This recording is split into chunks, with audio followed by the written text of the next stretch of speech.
ಬಳ್ಳಾರಿ ಕಾಂಗ್ರೆಸ್ ಮುಖಂಡನ ಕೊಲೆ ಕೇಸ್ ಏನಿದೆ ಆ ವಿಚಾರವಾಗಿ ಡಿಸಿಎಂ ಡಿಕೆಶಿ ಸಭೆಯನ್ನ ನಡೆಸಿದ್ದಾರೆ. ಗಲಭೆ ಬಗ್ಗೆ ಅಧಿಕಾರಿಗಳಿಂದ ಮಾಹಿತಿಯನ್ನ ಸಂಗ್ರಹಿಸಿದ್ದಾರೆ ಡಿಕೆಶಿ ಅವರು.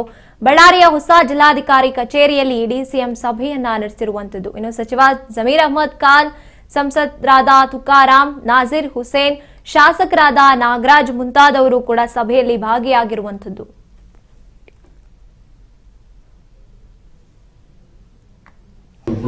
ಮಾತಾಡಿದೆ ಆ ತಾಯಿಯರು ಅಣ್ಣ ತಮ್ಮದಿರು ಕೂಡ ಭೇಟಿ ಮಾಡಿದ್ದೇನೆ.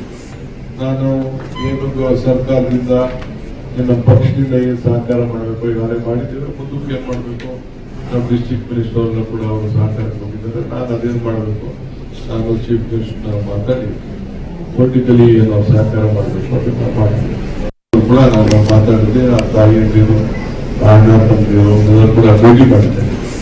ನಾನು ಏನು ಸರ್ಕಾರದಿಂದ ನಮ್ಮ ಪಕ್ಷದಿಂದ ಏನು ಸಹಕಾರ ಮಾಡಬೇಕು ಈಗಾಗಲೇ ಮಾಡಿದ್ದೇವೆ, ಮುಂದಕ್ಕೆ ಏನ್ ಮಾಡಬೇಕು ನಮ್ಮ ಡಿಸ್ಟ್ರಿಕ್ಟ್ ಮಿನಿಸ್ಟರ್ ಅವ್ರನ್ನ ಕೂಡ ಅವರು ಸಹಕಾರ ಕೊಟ್ಟಿದ್ದಾರೆ. ನಾನು ಅದೇನು ಮಾಡಬೇಕು, ನಾನು ಚೀಫ್ ಮಿನಿಸ್ಟರ್ ಮಾತಾಡಿ ಪೊಲಿಟಿಕಲಿ ನಾವು ಸಹಕಾರ ಮಾಡಬೇಕು ಅದನ್ನ ಮಾಡಿದ್ದೇವೆ. ಸಭೆ ನಡೆಸಿ ಅದೇ ವೇಳೆ ಸಾವಿಗೆ ಈಡಾಗಿರುವಂತ ರಾಜಶೇಖರ್ ಮನೆಗೆ ಕೂಡ ಡಿಸಿಎಂ ಡಿಕೆಶಿ ಅವರು ಹೋಗಿ ಬಂದಿರುವಂತದ್ದು. ಇನ್ನು ಅಲ್ಲಿ ಅವರ ಮನೆಯವರು ನೋವನ್ನ ಅಳಲನ್ನ ತೋಡ್ಕೊಂಡಿದ್ದಾರೆ ಡಿಸಿಎಂ ಡಿಕೆಶಿ ಅವರೊಂದಿಗೆ. ಈ ರೀತಿಯಾಗಿ ಆಗಿರುವಂತದ್ದು ನಿಜಕ್ಕೂ ಕೂಡ ನೋವನ್ನ ತಂದಿರುವಂತಹ ಸಂಗತಿ. ಇನ್ನು 25 ವರ್ಷದ ಯುವಕ ರಾಜಶೇಖರ್ ಆಗಿರ್ತಾರೆ.